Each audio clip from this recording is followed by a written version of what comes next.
Now I sing to my well-beloved a song of my beloved touching his vineyard.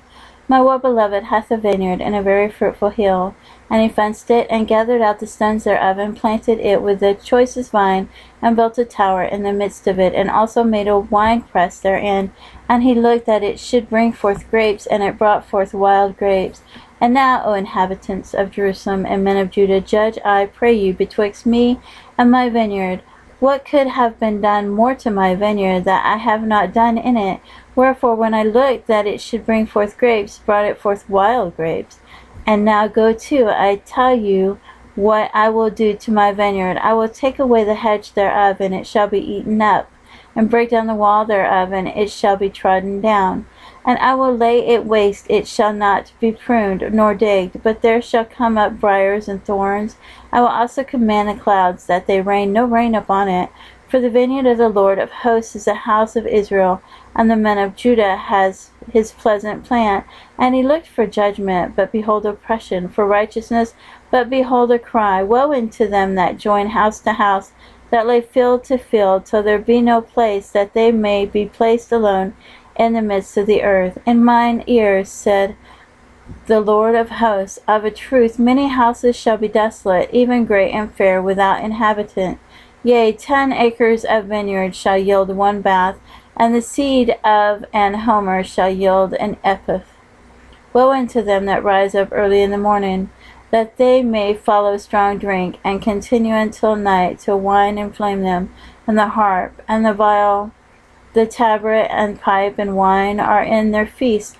But they regret not the work of the Lord, neither consider the operations of his hands. Therefore my people are gone into captivity, because they have no knowledge, and their honorable men are famished, and their multitude dried up with thirst. Therefore hell hath enlarged herself, and opened her mouth without measure, and their glory, and their multitude, and their pomp, and he that rejoiced shall descend into it. And the mean man shall be brought down, and the mighty man shall be humbled, and the eyes of the lofty shall be humbled. But the Lord of hosts shall be exalted in judgment, and God that is holy shall be sanctified in righteousness.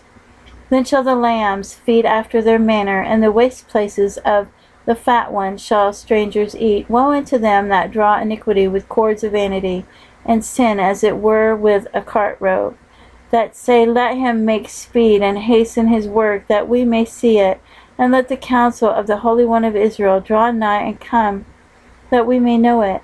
Woe unto them that call evil good, and good evil, that put darkness for light, and light for darkness, that put bitter for sweet, and sweet for bitter. Woe unto them that are wise in their own eyes, and prudent in their own sight. Woe unto them that are mighty to drink wine, and men of strength to mingle strong drink, which justify the wicked for reward, and take away the righteousness of the righteous from him.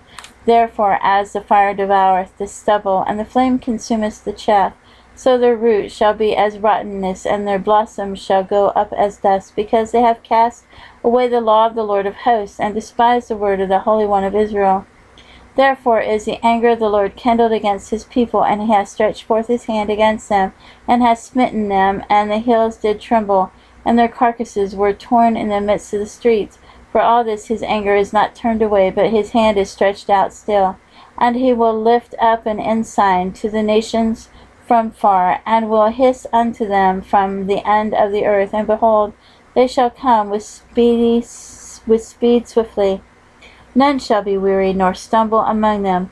None shall slumber nor sleep. Neither shall the girdle of their loins be loosed, nor the latchet of their shoes be broken, whose arrows are sharp, and all their bows bent. Their horses' hoofs shall be counted like flint, and their wheels like a whirlwind. Their roaring shall be like a lion. They shall roar like a young lion's, yea, they shall roar, and lay hold of the prey, and shall carry it away safe, and none shall deliver it. And in that day they shall roar against them like the roaring of the sea. And if one look unto the land, behold darkness and sorrow, and light is darkened in the heavens thereof.